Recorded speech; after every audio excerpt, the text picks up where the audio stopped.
చాలా సమస్య ఉంది. ఇందాక కోటరెడ్డి ఒకటి చెప్పాడు, అందులో చాలా సమస్యలకి పరిష్కారం చూపే కోసం ప్రభుత్వం సిద్ధం ఉంది. అందులో ఒకటి ఇందాక మా కలెక్టర్ గారు చెప్పారు, రెవెన్యూ క్లినిక్. మనం 19లో కూడా ఒకసారి కొన్నేరులో అదేవిధంగా కళ్యాణంలో పెట్టాం. జిల్లా కలెక్టర్ గారిని, ఆర్డీఓని, అందరినీ బీఆర్ఓకి పిలిచి కంప్యూటర్లో మనం అక్కడే పెట్టడం జరిగింది. కలెక్టర్ గారికి 1-2 క్లినిక్లు మీరు ఒంగోలులో పెట్టిన తర్వాత కాన్స్టిట్యున్సీ ఒక రోజు ఒకవేళ అంటే మండేనే కాకపోయినా ముందుగా మీరు చెప్పినట్టు మేము అందరికీ పబ్లిసిటీ ఇస్తాం సార్.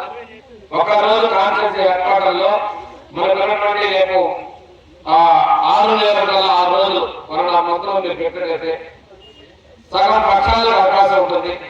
అది ఒక్కసారి మీరు ఆలోచించి ఆ విధంగా జరిగిస్తున్నారు. కాబట్టి కాన్స్టిట్యున్సీ ఏర్పాటులో ఉన్నటువంటి ఆర్డీఓలు కానీ, సబ్ కలెక్టర్ గారి, తహసీల్దార్లు, స్టాఫ్ మొత్తం ఒకే రోజు వస్తారు.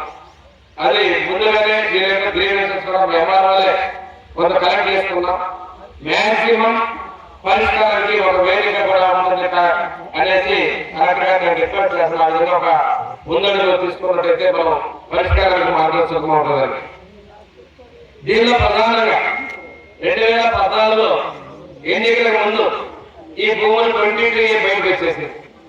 ఆ రోజు చంద్రబాబు నాయుడు ముఖ్యమంత్రిగా ఉన్నప్పుడు నిషేధిత భూములు ఒకసారి నిలవ వచ్చిన తర్వాత ఎన్నికల అనంతరం అమలు పట్టేసరికి ఆ పాపం మనం మోయాల్సి వచ్చింది.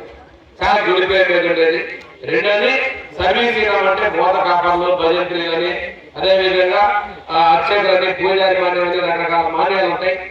ఇలాంటి వాటికి వెసులుబాటు కల్పించే విధంగా కూడా ప్రభుత్వం ప్రయత్నాలు చేస్తా ఉంది. అవి చాలా మందికి వస్తాయి.